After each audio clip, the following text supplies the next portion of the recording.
Hello students. तो मैं आपको पढ़ा रही थी कॉमर्स में मैंने आपको स्टाफिंग चैप्टर पढ़ाना शुरू किया था।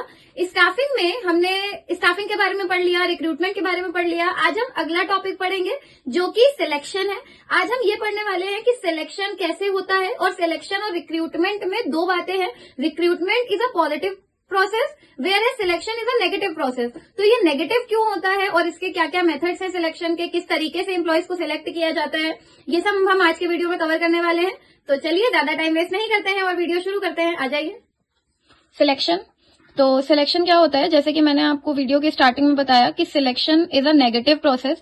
तो इसको नेगेटिव क्यों कहते हैं? क्योंकि सिलेक्शन में बहुत सारे ऐसे कैंडिडेट्स होते हैं जिनको शॉर्टलिस्ट कर दिया जाता है। मतलब रिक्रूटमेंट जिससे कि पूल ऑफ कैंडिडेट क्रिएट किया जाता है, उसमें बहुत सारे कैंडिडेट्स होते हैं जिनको रखा जाता है। बट जब सिलेक्शन का टाइम आता है तो उसमें से बहुत सारे कैंडिडेट्स होते हैं, उनको हटा दिया जाता है क्योंकि वो रिक्वायरमेंट के अकॉर्डिंग नहीं होते हैं। तो इस वजह से सिलेक्शन को नेगेटिव प्रोसेस कहते हैं। तो अभी देखते हैं सिलेक्शन की मीनिंग क्या है। So it is the process of carefully screening the candidates so as to identify and choose the most suitable person for the job। ये एक ऐसा प्रोसेस है जिसमें कैंडिडेट्स की प्रॉपर स्क्रीनिंग करी जाती है, उनको सही से उनकी क्वालिफिकेशंस, उनके बैकग्राउंड, सारी चीजें अच्छे से चेक करी जाती हैं ताकि उनमें से जो बेस्ट कैंडिडेट हो उनको सिलेक्ट किया जा सके, जो जॉब के लिए एकदम फिट हो। तो इसे ही हम सिलेक्शन बोलते हैं। सिलेक्शन के कुछ स्टेप्स होते हैं, ये स्टेप्स हैं सिलेक्शन के। ये आपको सीक्वेंस के अकॉर्डिंग ही लिखने हैं, अगर सीक्वेंस गड़बड़ हुआ तो मार्क्स कट जाएंगे। तो इन्हीं सीक्वेंस के हिसाब से लोग सिलेक्ट किए जाते हैं। तो फर्स्ट है प्रिलिमिनरी स्क्रीनिंग। प्रिलिमिनरी स्क्रीनिंग में कुछ नहीं होता है, सिंपल सी बात है। जब कैंडिडेट्स आए, उनको शॉर्टलिस्ट किया गया, तो बस प्रिलिमिनरी स्क्रीनिंग एक नॉर्मल इंटरव्यू होता है। उसमें ये चेक किया जाता है कि जो क्वालिफिकेशन रिक्वायर्ड है, जो एलिजिबिलिटी क्राइटेरिया है, क्या ये लोग उस एलिजिबिलिटी क्राइटेरिया में आते हैं या नहीं आते हैं। अगर आते हैं तो उनको एप्लीकेशन ब्लैंक दिया जाता है, अगर नहीं आते हैं तो उनको वहां से ही टाटा बाय बाय कह दिया जाता है, एप्लीकेशन ब्लैंक नहीं दिया जाता। तो इसके लिए प्रिलिमिनरी स्क्रीनिंग होती है ताकि बाकी के प्रोसेसेस अच्छे से हो पाए। तो नेक्स्ट है एप्लीकेशन ब्लैंक। जब प्रिलिमिनरी स्क्रीनिंग हो जाती है तो जो कैंडिडेट उसमें सिलेक्ट होते हैं उनको एप्लीकेशन ब्लैंक दिया जाता है। Application blank is a form, उसमें आपकी जो पर्सनल डिटेल्स होती हैं वो आपको मेंशन करनी होती हैं, आपकी क्वालिफिकेशन मेंशन करनी होती हैं, आपकी डिग्री, सर्टिफिकेट, ये सारी चीजें मेंशन करनी होती हैं। तो एप्लीकेशन ब्लैंक में एक तरीके से आप अपने पर्सनल डेटा शेयर करते हैं। फिर होते हैं सिलेक्शन टेस्ट। सिलेक्शन टेस्ट के दो सब टाइप हैं। एक सिलेक्शन टेस्ट होता है प्रोफिशिएंसी टेस्ट और एक होता है एप्टीट्यूड टेस्ट। तो प्रोफिशिएंसी टेस्ट में क्या होता है, बस ये चेक किया जाता है कि आपने जो भी चीजें बताई हैं अपने सीवी में, अपने रिज्यूमे में, क्या वो चीजें करेक्ट हैं, आपकी उतनी क्वालिफिकेशन है या नहीं। तो बस एक चेक होता है प्रोफिशिएंसी। जैसे फॉर एग्जाम्पल किसी ने बोला कि उसे फ्रेंच बोलनी आती है, तो वो चेक करवाया जाता है कि आपको वाकई आती है या नहीं आती है।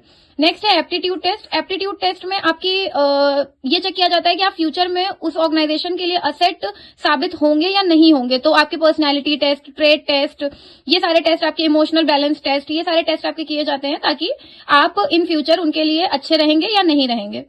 नेक्स्ट, फिर ये सारे टेस्ट होने के बाद होता है आपका इंटरव्यू। अगर आप इंटरव्यू क्लियर करते हैं, इंटरव्यू में बेसिकली क्रॉस क्वेश्चनिंग की जाती है, तो अगर आप वहां पे हेजिटेट नहीं करते हैं, इंटरव्यू क्लियर हो जाता है, तो नेक्स्ट स्टेज पे आप पहुंचते हैं, विच इज मेडिकल एग्जामिनेशन। फिर आपका मेडिकल एग्जामिनेशन होता है, ये देखने के लिए कि आप फिजिकली हेल्दी हैं या नहीं, फिट हैं या नहीं। ऐसा तो नहीं होगा कि आपको एक पोजीशन दे दी और आपको कोई डिसीज हो, आप इन फ्यूचर उस पोजीशन को नहीं संभाल पाए, तो वो चेक किया जाता है।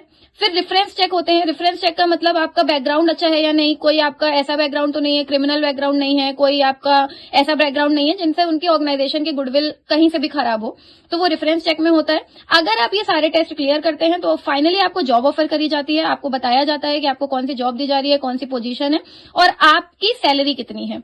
वो जॉब ऑफर आप एक्सेप्ट करते हैं तो आपकी प्लेसमेंट हो जाती है, आपको ऑर्गेनाइजेशन में प्लेस कर दिया जाता है, आपको जगह दे दी जाती है। तो ये सारे स्टेप्स होते हैं सिलेक्शन के, इनका सीक्वेंस गड़बड़ नहीं होना चाहिए, लाइन से लिखे जाते हैं।